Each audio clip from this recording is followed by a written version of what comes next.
खृष्टान धोरोमनि मोनसे एनजिअनि सुबुं अनसायनाय मोनसे मोजां हाबाफारि। गोलाव सम दैबानाजों रिलिफ थानांनायनिफ्राय न' फारसे थांनायाव दुखुथिया नखरफोरनो मदद होदों।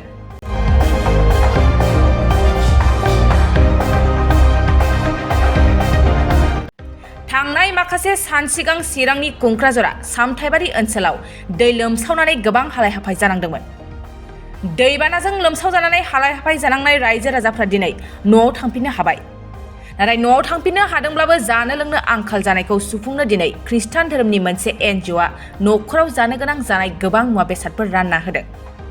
बेबादिनो दिनै कुंक्राझार आरो सुबाइजार सामथाइबारि गामिनि रायजो राजाफोरनो नेहरू बाजार हाथाइसालियाव माइरं, दालि, सामब्राम, संख्रि, सिनि, थाव, साबोन, आलु, ब्रास, कलगेट बायदि गासै मोन 13 मुवा बेसादफोरखौ रानना होदों।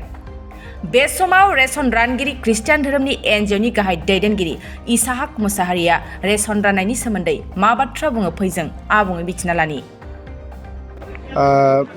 सिगाङावनो आङो जोंनि बे दोलोखौ सिनायथि होनो लुबैदों नोंथांमोननि बे मिडियानि गेजेरजों जे जोङो बड' इभान्जेलिकेल लुथेरान चार्च जोङो मोनसे गिर्जा अर्गेनाइजेसन एनजिअ आरो जोंनि गिर्जाया धेमाजि टु वेस्ट बेंगल दङ।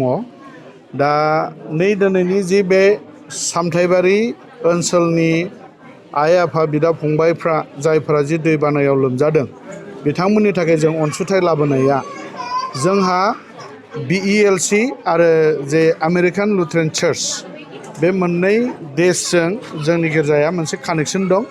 ओमफ्राय बेहाय जोङो एनजिअनि खामानि मावो। लोगोसे बे जोंनि शारिरिक जेनोखि दै बाना आरो बेजों नासयजानाय बेयाव अनसुंथाइ होनो थाखाय मोनसे प्रग्राम दङ, बेखौ होनो नेचारेल डिजास्टार्स प्रग्राम मोनसे दङ। बे नेचारेल डिजास्टार प्रग्रामनि गेजेरजोंनो जोंनि दिनैनि बे अनसुंथाइखौ जों दिनैहाय लाबोनो हादों। जोङो बे बोसोराव देग्लाय जोङो खालि चिरां डिस्ट्रिक्टआवल' लानाय जादों, नाथाय चिरां डिस्ट्रिक्टबाबो जोंनाव मोनब्रै जायगायाव जों रानगोन। ओमफ्राय थांनाय बोसोरफ्राव जोङो क'क्राझार डिस्ट्रिक्ट आरो उदालगुरि डिस्ट्रिक्ट ओमफ्राय सनितपुर डिस्ट्रिक्ट ढेकियाजुलि बेहायबो जोङो होदोंमोन। नाथाय दिनै होजों दिनैनि दिनाव बिस्रा बाना जायैनि थाखाय बे चिरां ओनसोलावनो जोङो बांसिन गोसो होनानै देग्लायनिखौ मावनाय जादों। रिलिफ होनायनि अनगायै जोङो एडुकेसन सिस्टेमखौ जों मावो। एडुकेसनाव जोङो दिनै गथ'फोर जायफोरानोखि स्कुलाव थांनानै न'आव फरायफैया दा बिसोरनि थाखाय जों फ्रि टिउसन खालामनानै होयो।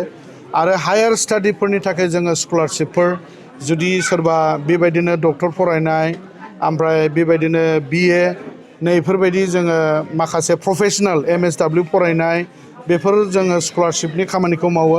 आरो ससियेल वेलफेयारनि थाखाय जोङो दिनै बेबायदिनो गोबां आइजोफोरनो जोङो सेल्फ हेल्प ग्रुप ट्रेनिं होनानै बिथांमोननोहाय जोङो अनसुंथाइ माखासे स्टार्टआपनि थाखाय होनानै बिसोरखौ जोङो दिनैहाय दिखांनाय।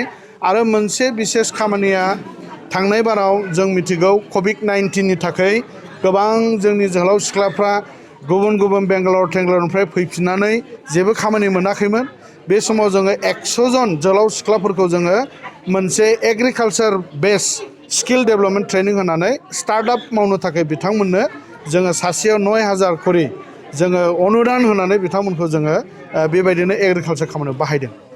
गोजोनथाव खौरां। बाजाज बाइक सालायनो मोजां मोनग्राफोरनि थाखाय गोजोनथाव खौरां।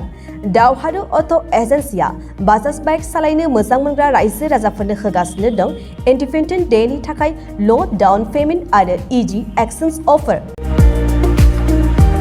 1 आगस्तनिफ्राय 15 आगस्तसिम होगासिनो दं क'क्राझार दावहारु अट' एजेन्सिया आरो क'क्राझार जिल्लानि सिङाव थानाय काराइगाव, दतमा आरो बडगावआवबो 3 आगस्टआव फेस्टिभ आउटलेट गोदानै बेखेवनो थांगासिनो दावहारु अट' एजेन्सि।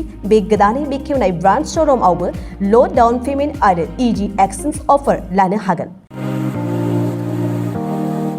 बाइक सालायनायाव हमनो थाखाय हेलमेट बेसेन लायालासे बाइगिरिया मोननो हागोन आरो सीट कभार्स। बेनि अनगायैबो जाय फाइनेन्स लागोन बिथाङा खम डाउन पेमेन्ट होनानै लानो हागोन।